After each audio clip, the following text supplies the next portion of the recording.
Assalamualaikum warahmatullahi wabarakatuh. Nama saya Amelia Kamal, absen 6 dari kelas 12 MIPA 2. Assalamualaikum warahmatullahi wabarakatuh. Perkenalkan, nama saya Nabila Ratu Fitria dari kelas 12 MIPA 2. Assalamualaikum warahmatullahi wabarakatuh.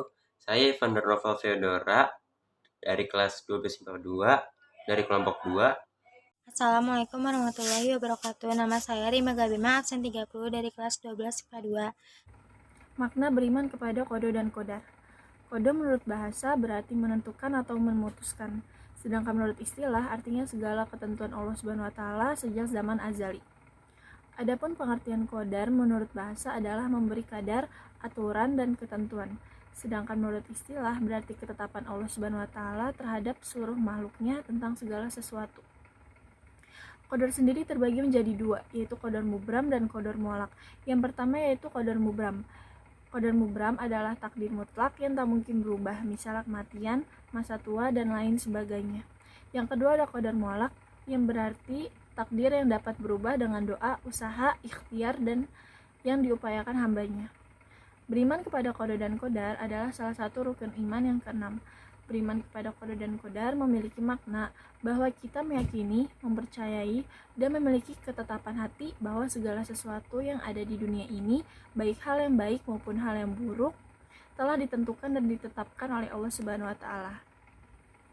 Beriman kepada takdir selalu terkait dengan 4 hal yang saling berhubungan dan tidak terpisahkan. Keempat hal itu adalah iman kepada takdir itu sendiri, ikhtiar, doa, dan tawakal. Berkaitan dengan makna beriman kepada qada dan qadar, dapat diketahui bahwa nasib manusia telah ditentukan Allah Subhanahu wa taala sejak sebelum ia dilahirkan.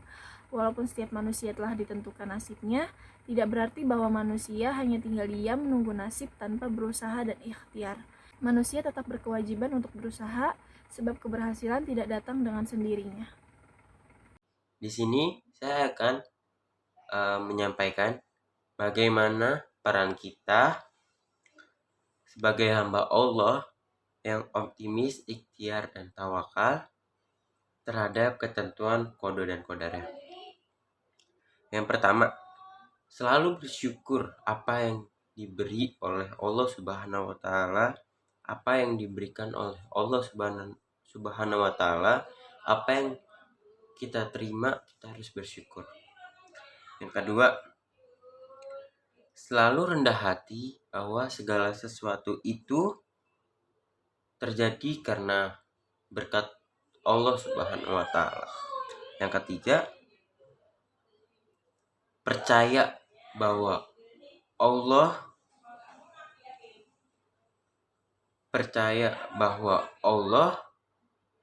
akan menakdirkan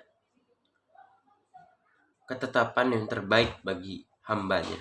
Yang keempat, selalu berjiwa optimis dan tidak putus asa saat merasa gagal.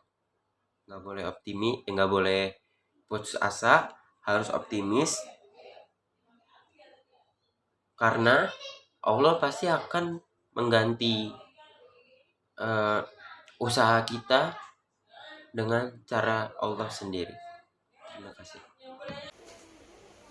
Hikmah beriman kepada qada dan qadar. 1. Semakin meyakini bahwa segala sesuatu yang terjadi di alam ini tidak lepas dari sunatullah.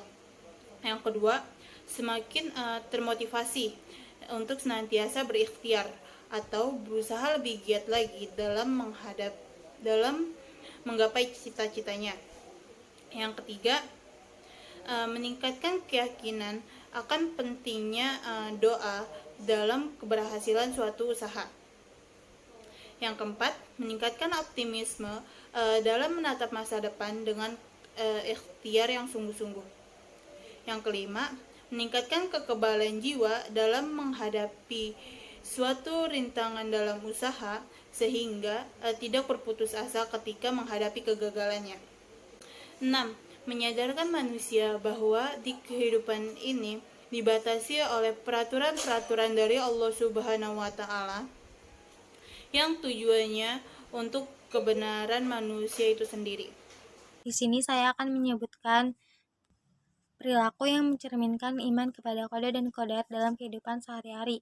Yang pertama adalah senantiasa menyadari dan memahami bahwa apa yang terjadi dalam diri kita adalah atas izin dari Allah Subhanahu wa taala.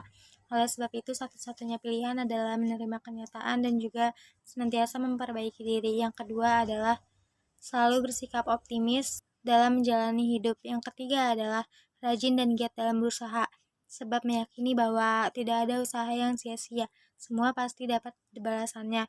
Yang keempat, selalu berusaha tawakal dalam keadaan apapun. Dan yang kelima adalah bersikap sabar dalam atas yang segala terjadi dalam diri kita.